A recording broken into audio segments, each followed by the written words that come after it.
You can either have a living son or a dead daughter. Mental health professionals and school officials will use this line on parents like me when we raise reasonable questions about our children if they struggle with their gender. My name is Tammy Fournier. 3 years ago, a counselor tried to use this tactic to scare me. Then, my daughter's school did the same, telling my husband and I that school officials would treat our daughter as if she were a boy, even though we said it wasn't in her best interest. They told us that it was school policy to ignore our objections. At the time, our preteen daughter Autumn had been struggling with body image issues, anxiety, and depression. The COVID-19 lockdowns made it worse, depriving our daughter of the social connection she needed. Autumn began to say that she felt like she might have been born in the wrong body, but I saw that she was facing deeper issues that needed to be addressed.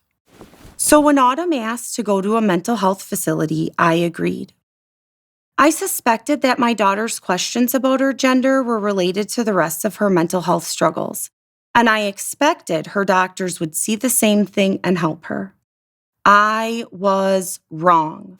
From the moment that she was admitted, everyone at the facility encouraged my daughter's gender confusion.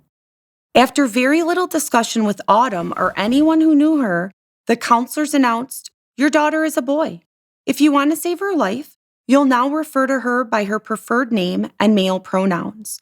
Or you can go against her wishes. If she kills herself, that's on you." To say that I was shocked and shaken doesn't cover it.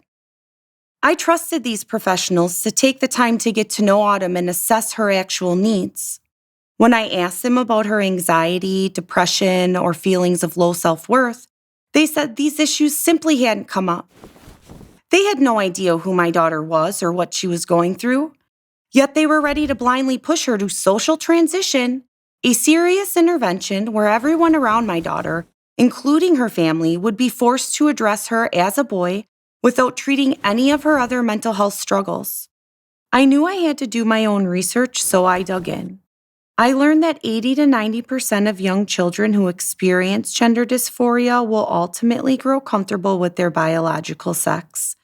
These children will stop experiencing gender dysphoria as they age, as long as no one interferes with the natural course of puberty.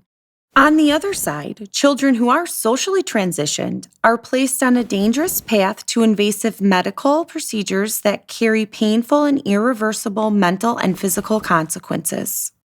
As I learned more, I became convinced that what Autumn needed was her family around her and the time and space to deal with everything she was feeling.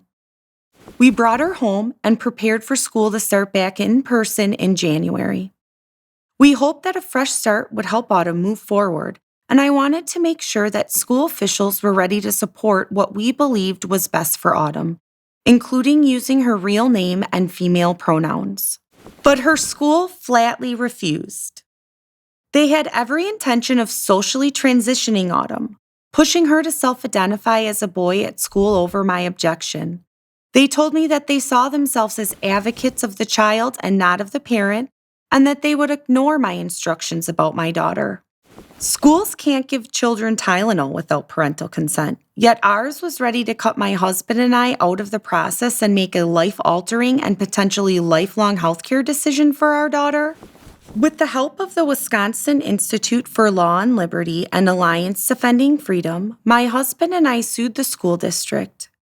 We asked the court to rule that our district's policy of changing students' names and pronouns at school without parental consent and over their objection violated parents' fundamental freedom to direct the care and upbringing of their own children. The court agreed. It sent a powerful message that parents, not schools, know their children best, and districts can't go against parents' wishes on how to medically treat their child. That includes social transitioning. Meanwhile, we pulled Autumn out of the school and put her in another nearby district. We gave her time and support to process her feelings. Today, she is healthy, mentally stable, accepting of herself, and is looking forward to her future. We're closer now than ever before. Parents need to be aware. Our district's disregard for parental rights is not an isolated incident. It's a growing trend across the country. And it's one that every American must oppose for the sake of their own children and grandchildren. No parent should have to go through what we did. We knew our daughter's future was at stake, so we didn't back down. And neither should you.